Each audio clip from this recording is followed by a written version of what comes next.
Hello, it is the Go Birds podcast presented by the Bet Parks Casino and Sportsbook app. The 14-3 NFC East champ, 2 seed. Bring on the Packers, bring on the Commanders. I don't even care who it is. It's been, honestly, it's been way more fun tracking those games. What a wild day. All one-score games across the league other than Titans, Texans. Teams that have to win to get in are losing. The Panthers are beating the Falcons right now. The Saints are hanging with the Bucks. I mean, it has been a wild day. Washington took Jaden Daniels out. They're like, Eagles, we're not scared of you. I am... headline, Philadelphia Eagles locker room. Washington took their starters out. They're not scared of you. Like, this has been a lot more fun Sunday than I expected. And, oh, yeah, we got to see the Mormon Missile do his thing. What up, eh? Good day for the Eagles. Good day for the Eagles. A great day. Great day. Yeah. But I should have mentioned Jordan Love hurt out of Christian the game. Watson hurt.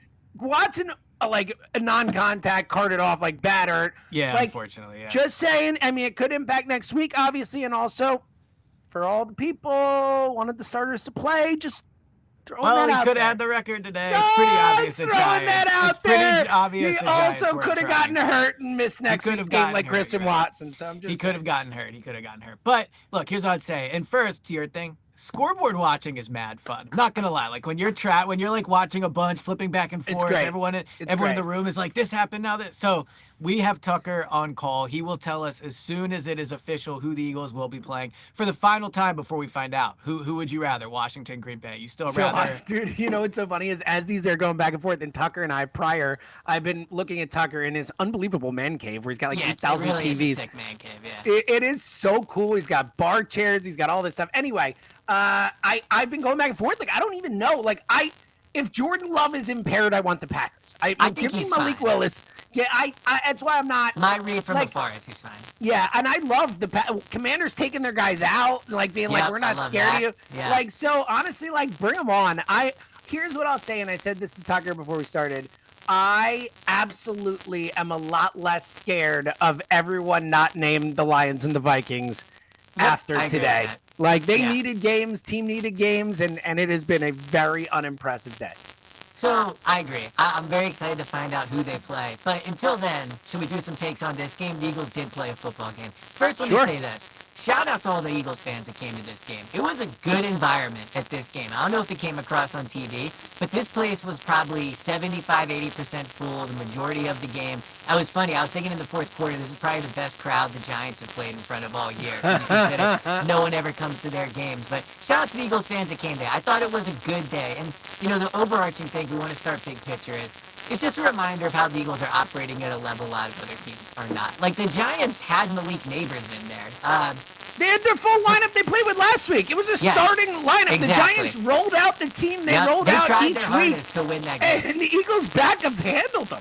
It was crazy. I mean, I know the score ended up being a 7-point game, but it really... And I think it's encouraging for the defense, obviously, that they played like that. But let's start with Tanner McKee, because obviously Tanner, I think, is the story of this game, at least early on. He's awesome, man. I think Tanner McKee is really, really good. I tweeted out that I think the Eagles could make the playoffs if Tanner was their quarterback.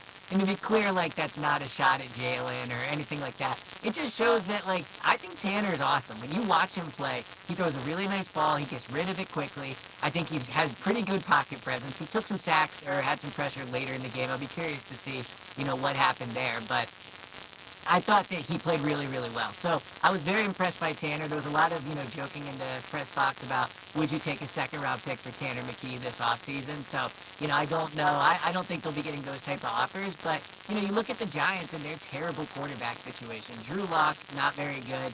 They have no real quarterback of the future. Daniel Jones now in the Vikings. And I think a lot of teams could use a player as good as Tanner McKee, especially as their third-string quarterback. So very impressed with Tanner today.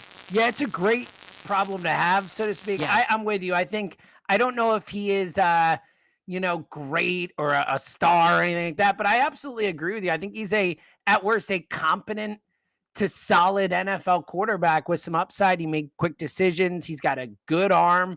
He seemed like he wasn't rattled. Now, again, he was facing what we just described as a team that is worse than the Eagles' backup. So, you know, you take that with a bit of a grain of salt.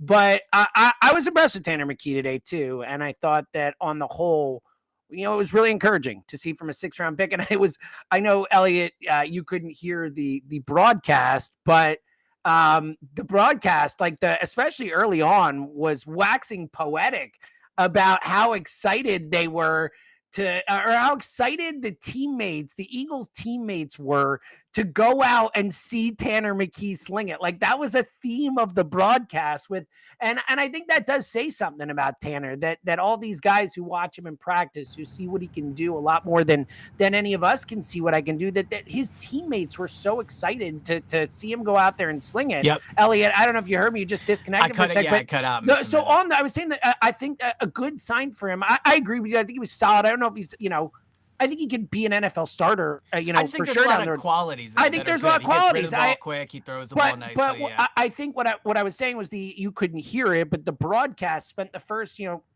large portion of the broadcast when he was out there talking about how excited Eagles teammates were to see McKee play today, to see him go out and get a chance to sling it. And I think that says something. Like, all the guys who see him all the time are like, yo, this kid's good. Yeah, no, I agree. And look, I'm obviously up in the press box, so I don't get the angles you do of the guys on the sideline, but I saw the video. Oh, they were into it, dude. They were going crazy. Yeah. Well, and I just doing the first down thing. Saquon's all into it. It was great. It speaks to the culture that Nick Sirianni's built there. I mean, I know you can point to a meaningless game, whatever, but the Eagles looked like they wanted to play this game. The Giants looked like they did not want to play this game. And I do think it matters that they seem genuinely excited for the young guys that were out there. Late in the game, the offensive linemen, you could see, were really into the offensive linemen. They were out on the field there. There was that kind of fight there at the end. So it looks like Washington won the game. So that would mean... Wow, it happened. Oh, my goodness. According to Tucker, Washington won the game. So if Washington won the game... Wow, so the Packers came back for... Wow, so we are bring on the freaking Packers.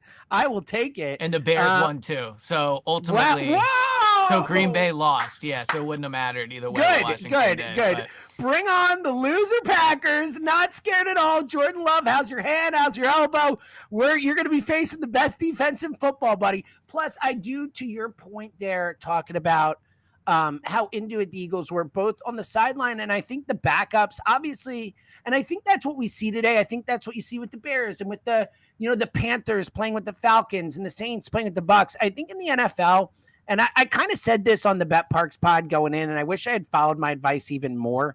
But this week is weird in that there are a lot of teams that the teams that are losing when they have to get in the playoffs, there's no excusing that, but like a seeding type thing versus the point being that you're not going to get teams who just totally roll over. Like, yes, some teams might want to go home, but a lot of these players who are playing are putting stuff on tape. Like, they're trying to get their next job. They're trying to stay on a practice squad. They're trying to stay on a roster somewhere. Like Drew Lock's playing to be someone's backup quarterback, all that stuff. So I do think it's harder to kind of, expect teams to just roll over or expect teams that need it so much more to dominate these games. But still, I do think that when you see how the Commanders came into it, the Packers, I know they lost Love, but losing to the Bears, I mean, Elliot, let's flip the page. But I also, one other thing before we flip the page, I also think it's important for these backups to get these reps heading into the playoffs and stuff, where if someone does get hurt, we talked about it with Kenny Pickett last week, how important it was for him to get reps with the starters,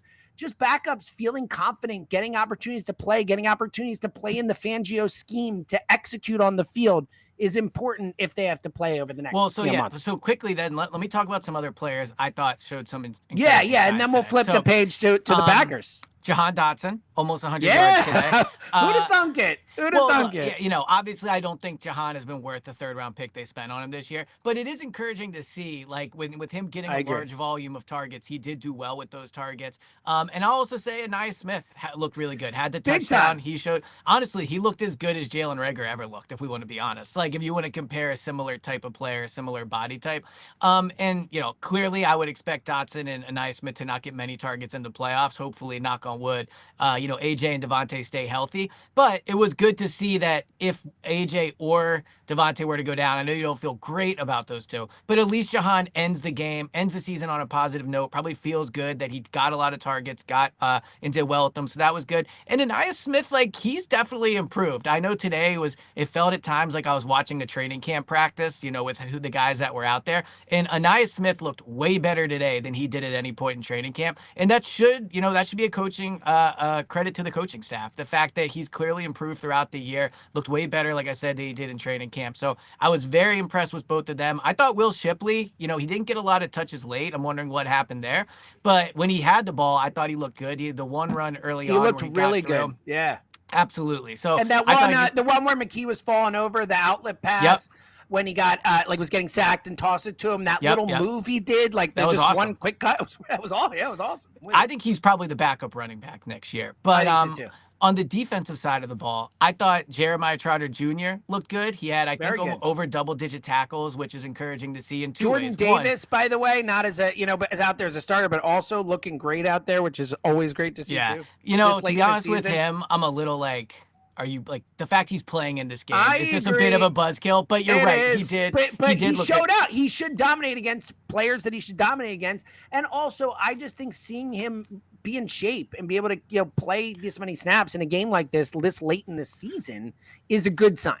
Well, and also you want to talk about someone that was out there in the fourth quarter and did not dominate. Maybe you got a different view of it, but Bryce Huff played like this entire game, and there was not a single noteworthy play for me. I didn't hear his name on TV. I was tracking other games at part two, so maybe that's why. No. But I mean, the fact he's out there in the fourth quarter. Honestly, Elliot. So let me tell you, I didn't even know you were going with it because I forgot he was out there.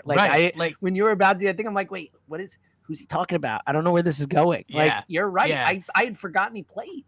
So the fact that they put him in there, number one, is like they thought he needed the reps. That's not good. But number two, the fact that he played into the fourth quarter, I'll be curious to see what his snap count was. And he still didn't do anything. That was super concerning. So Jordan Davis and Bryce Huff, you're right. Jordan Davis getting the reps, played well, but man, not great. Either of them were in there. I thought Oren Burks played well, but kind of who cares? I mean, now if N'Kobe's dealing with an abdomen injury, that's the point. I do think matter.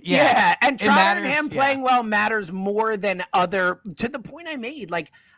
Look, we know guys get hurt. The playoffs can be, even if it's just in a game and you have to play a half for someone gets knocked out with a concussion or whatever it is, just knowing that these guys, have stepped in, can step in is, I think, a positive. I thought Sidney Brown made some flash plays today. Obviously, he's a pretty reckless player. Dude, he is very reckless. I thought Isaiah Rodgers flashed a bit too today. That kick return was nice. Yes, agreed with that. I thought Keely Ringo brought some fight to this game. That special teams play was phenomenal. Agreed. And let's give him a little credit on a day where we're kind of just throwing some credit around to guys on a game that didn't matter ultimately. Keely Ringo's been great on special teams all year. And we have not talked a ton about that. I think it's come up here or there. But for a guy, we've liked when he's gotten reps out there corner, but has really just not gotten the opportunity with the depth and the rookies coming in and being as great as they are to get plays. And you could see guys, a 4th round pick, out of Georgia, kind of being, a baby about that or not. Yeah, great point.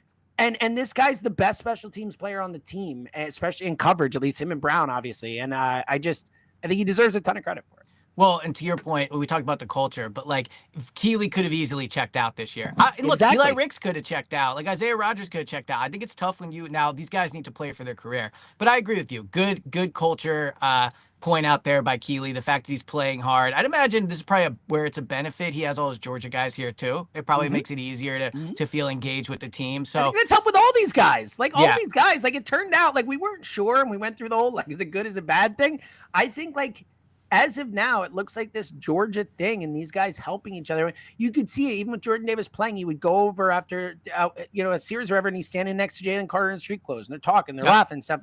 I do think because these guys have flourished. So I certainly, I think we don't know if it actually is good. We're not there, but Nolan Smith, N'Kobe Dean, Jordan Davis, Jalen Carter have all had the best years of their career here and have all played really well, So, and Ringo on special teams. So I think you got to certainly say it's not a bad thing.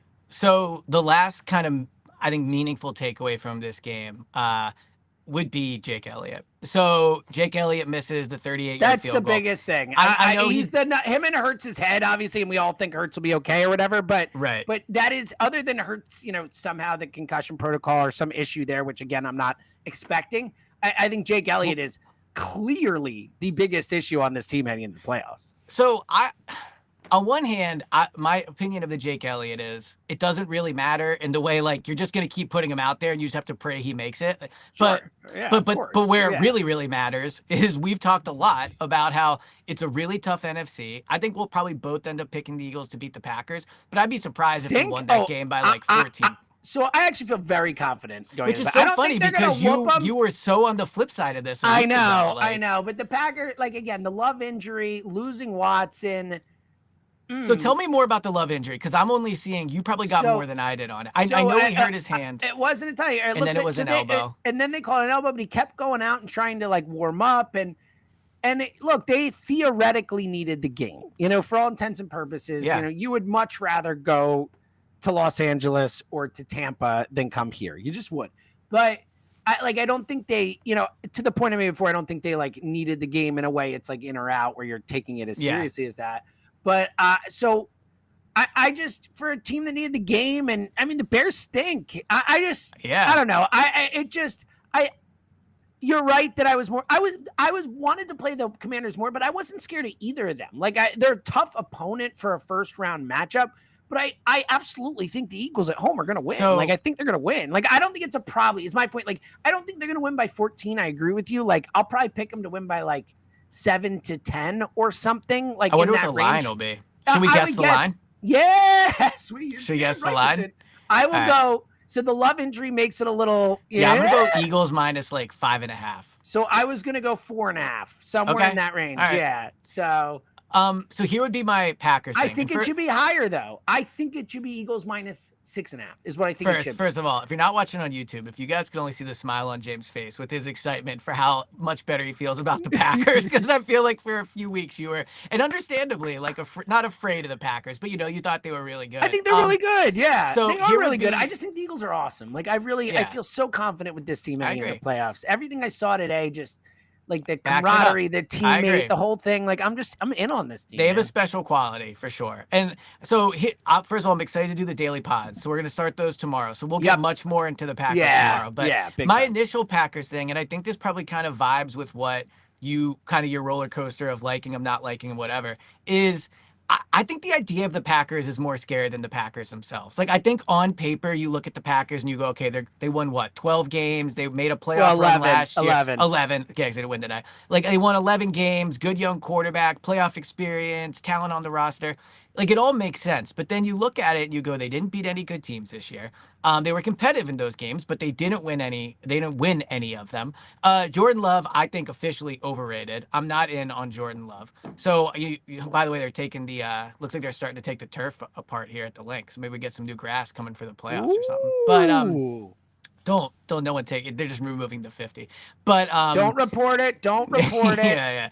But anyway, so with the Packers, like, the defense, they have good defensive linemen, but they don't have great defensive linemen. They're missing Jair Alexander. They have Xavier McKinney, who's obviously a very good player, but I just don't think they have the top end talent the Eagles do. I just don't. And so, especially if Jordan Love's dealing with something, they just don't. They don't scare me like they did before I really took a deep dive into them this week. I understand on a surface level why you'd be nervous about it, but I think the Eagles are better on both sides of the ball. I think they have the better quarterback in this game, which is absolutely huge. They have the better head coach, and I think they have the better players. So, I think it's a losable game in the way that you're not playing like the Dolphins without a quarterback, or you're not playing right, but it is a game they should win.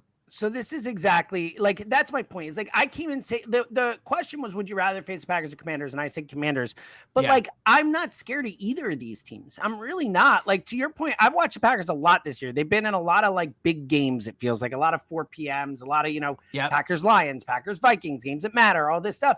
And like, they are a team that never puts it together. I feel like I've never seen them play a full 60 minutes of great football. Like, they will have a half where it's like, wow, look at them flying around. But they're missing Jair Alexander. They have kind of been on. They had that hot run in the middle of the season. They got hot when the Eagles did, going on a run. but they have cooled off. They've cooled kind of had a downslope, whereas the Eagles haven't at all. I mean, yeah, the Eagles lost that game to Washington because Hurts was out, but then they come back and won 41-7 with a backup, and then they, handle business with backups again. Like, you mentioned it before, the Eagles are just a well-oiled machine. They're so well coached. They're so talented. They're, important note here, healthy going into the game. Well, whereas no the Packers, who knows what the hell's going to happen with this? Right. So I feel super, super confident about this. I think they're going to handle business this week. Yeah.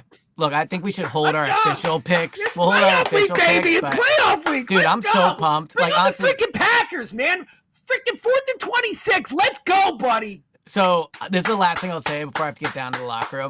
The thing I've been thinking about so much this week is like, God, this feels so much like 2022. And 2022 was so fun. Like that playoff run, the Super Bowl. I know they didn't win it, but like up until the last 3 minutes of the Super Bowl, that was one of the more rewarding, like professional months of my life. Like doing it with you, doing it with all the fans. 100% agree with that. We did a show the day of the Super Bowl on WIP. Like, are you kidding me? That's like a bucket list life thing. And it just really, really feels like we're about to do it again. And I don't want to jinx it. Look, it's a tough path. They have to earn it. It will be a tough path if they go there. But it'll be so impressive. This feels like the start of something special. It really, really does. And look, like we'll find out at the end of the night, after the Lions Vikings is my guess, when all the games will be. Maybe feels like a Sunday 4:00. Like feels this like is prime time. Eagles Packers. I mean, it has to be. This is a big boy game. It's a big boy game. The freaking Packers. It's two massive. It just feels like it should be under the great spotlight. Teams. Yeah. Yeah, I think it's going to be Saturday night, Sunday at 4, Sunday night, Saturday whatever. Would be interesting. It could be Saturday night. Like, it's going to be one of the prime time spots for sure, and it's going to be awesome, man. Yeah, can't freaking wait. Let's go. All right, let's do it. Get down to locker tomorrow. Room. Yes, tomorrow. Daily pods every day. Hopefully, we 10 plan every day at 10 a.m. Elliot, sleet nor snow will stop him from coming in. Trust me, I will be there. Yeah, so we're gonna do it, and we'll see you guys at 10 tomorrow. Playoff week, baby. Let's go. Suck it, Packers. Let's go.